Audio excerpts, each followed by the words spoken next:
Today I'd like to summarise what I've been saying so far.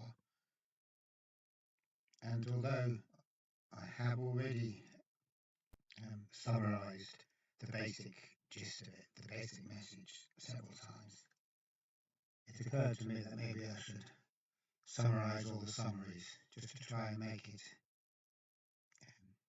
as easily understandable as possible in as quick a time as possible, so that I don't end up waffling on and on and on interminably, leaving no one any the wiser. So I'm going to try and concentrate the message, distill it and concentrate it. So the basic idea is that, the basic point that I'm making here is that our approach to mental health, our approach to therapy, our approach to psychology is perfectly backwards. Now this isn't the same as saying, oh, it's not right, or it's like we're barking up the wrong tree and it's just not somehow accurate what we've been saying about mental health. That's not it. In a way, we could say that what we're saying is very accurate, but it's upside down. It applies in the reverse world, the world where everything's backwards. So we've got two worlds. We've got the orthodox, standard official world, which we all know about, where everything is straightforward. Everything is non-nuanced. It is what it looks like. It is what it does, what it says it will do on the label. And so on. So that's the world we're all in agreement with. Most of us are in agreement with that world. And then there's the reverse world where everything is totally back to front. This can be equated to the kind of disorientation we would experience if we fell down a rabbit hole like Alice and found out that the principles upon which reality are based are completely back to front.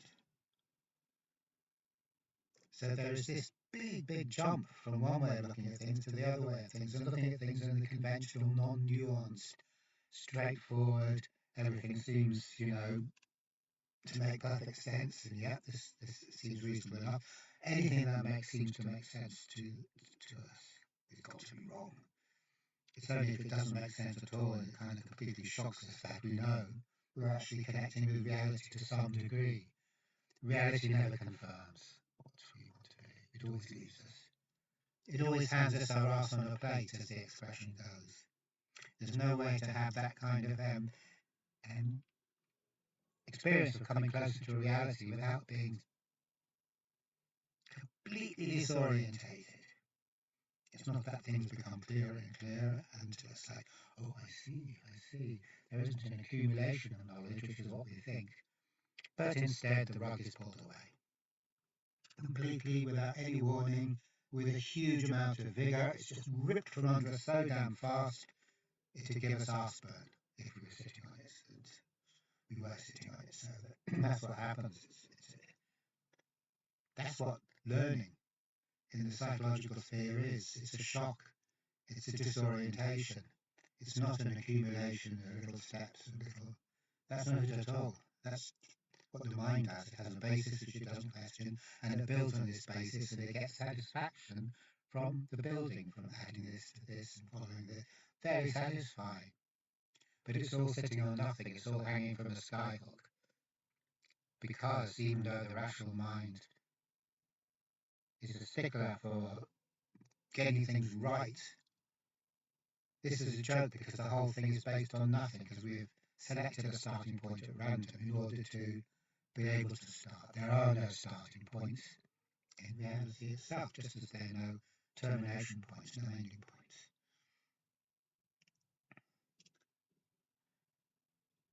So in order for thought to work, in other words, we have to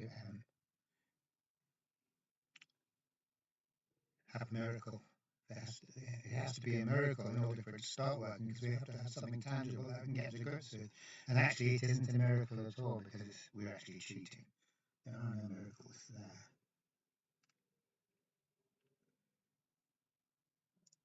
the starting off point is completely incomprehensible to us, insurmountable. We can't get our heads around it at all, and that's always going to be the starting off point. And if that's the starting off point, then that's every other point as well. There is no platform from which we can proceed.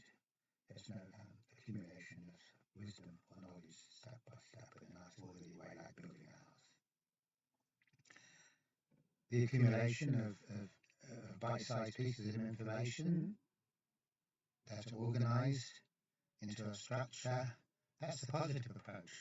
We like the positive approach. It feels good.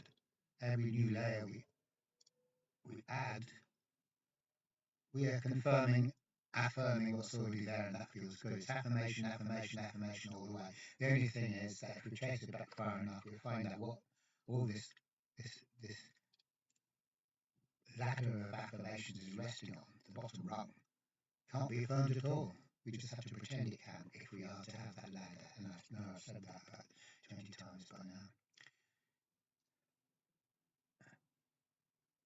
So the negative approach is always experienced as being destructive. It's not really being destructive, it's clearing away stuff that we haven't examined before enough to see that it's actually just dead wood or nonsense.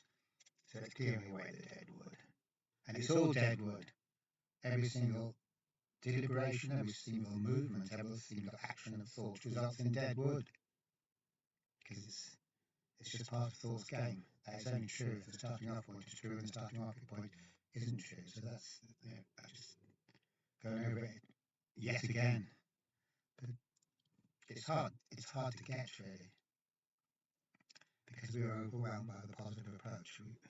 There's no space left for us even just to toy with a negative approach, not to say, oh, the negative approach is the right approach or anything like that. Even just to kind of say that there is such a thing, we can look at it and we can play with it and see what what kind of flavour does it have? What sort of flavour is the negative approach? Well, we don't even give it that much of an in. We don't give it any in. So the negative approach isn't accumulation. It's like a wrecking ball coming and smashing the house to pieces. So what this shows us is that just because stuff happens in our life that is destroying, annihilating, wrecking our structures, systems that we put in place, doesn't mean that it's unhealthy. It just means that we're being confronted with the truth, which will always, inevitably, go against what we think it ought to be, or contradicts what we think it ought to be. That's the one thing about the truth. It's never going to agree with our crappy, half-assed, half-baked assumptions, which are simplistic and dumb. Always simplistic and dumb. No matter how sophisticated or clever we might think they are, our models are always pure dumb. They're laughable. If we could see that, we would actually laugh. But we don't see it, and when we take the structures and systems seriously, as if to say, well, this is how it really is, then we get really serious. And that's why we go around being serious the whole time, because we take our own mental constructs at face value, our own deliberations, our own thoughts, our own rational outputs, we take it very seriously.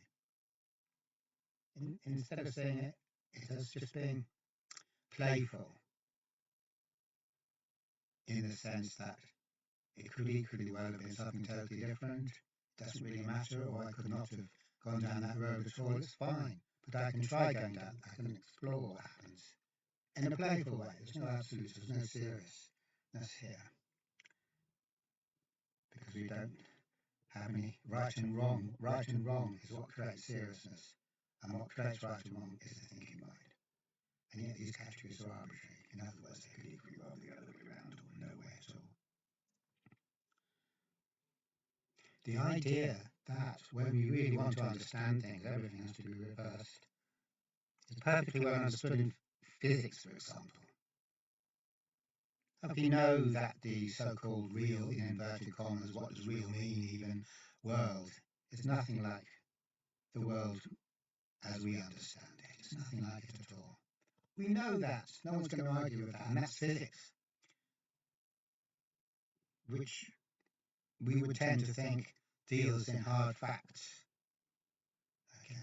but it doesn't. There are no hard facts. That's called relativity. If there was hard facts, that there would be no relativity. There would be absolute-ivity. There would be just the world of absolutes.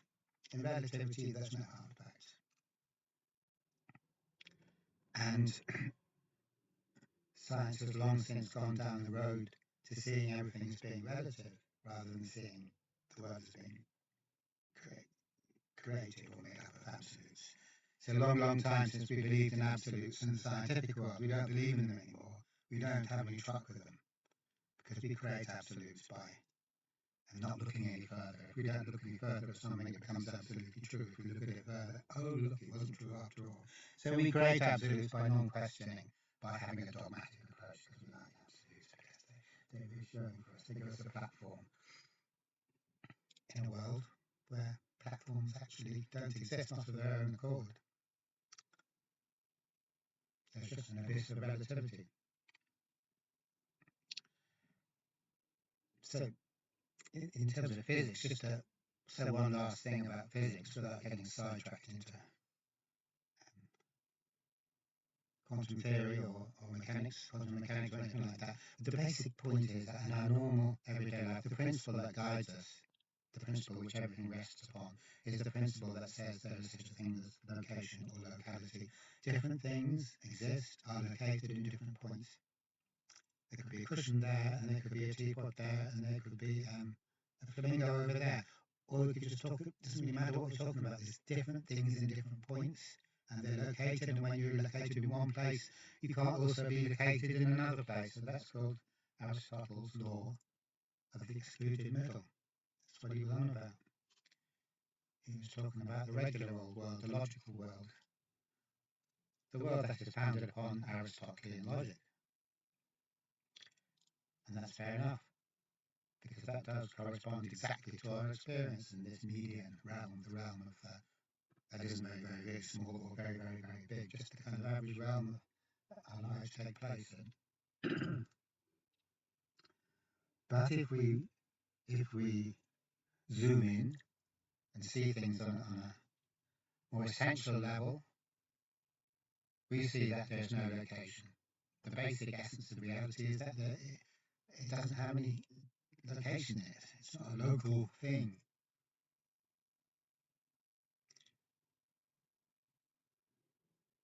We could say that the essence of reality is that all possible permutations, all possible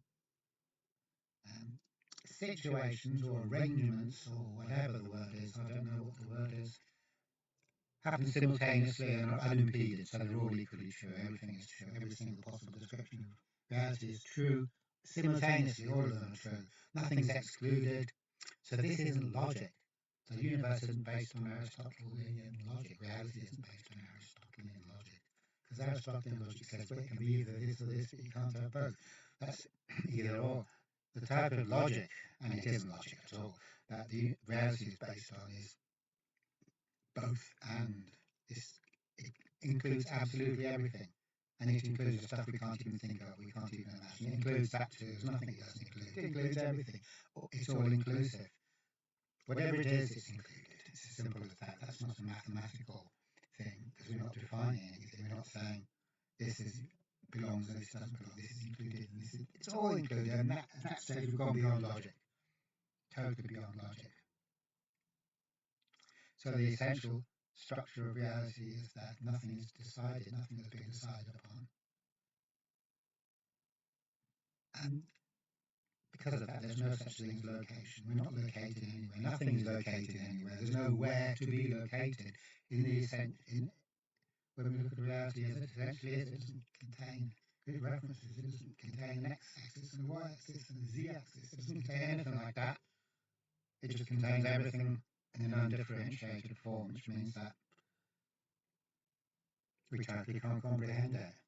It's like the title of David Bone's film, which deals with exactly the same matters, that it's infinite potential.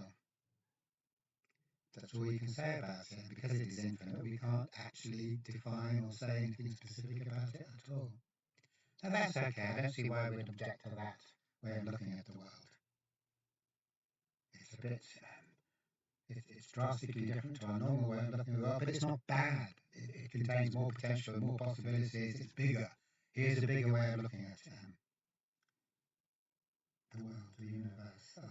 Our non-relativistic way of looking at the world is very, very small, very, very petty. And you take one look at it, and you know everything there is to know about it. It's never going to surprise you. That's the absolute world.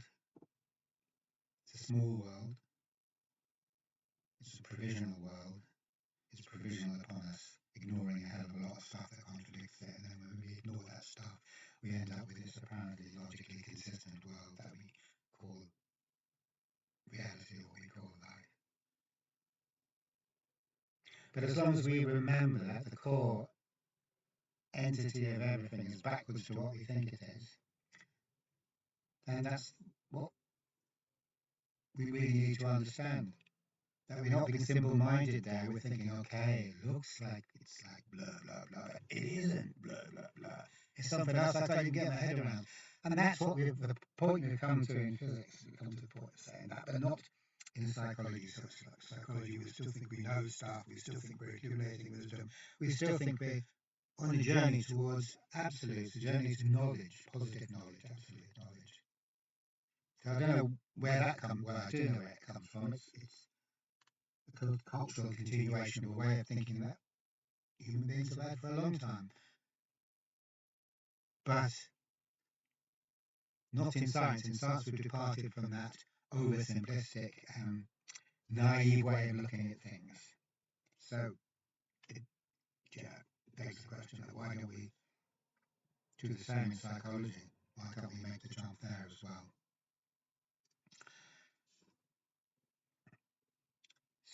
So the point is, basically, that everything we think is helpful in the field of mental health is actually the opposite of helpful. And the things that we wouldn't consider for a moment, that we would cross off the list before we even started making the list, is what actually is helpful. So there's a challenge here. And the challenge is, if we want to become mentally well, we've got to stop being so simplistic in our way of looking at things. We can't dumb down and yet be mentally healthy at the same time.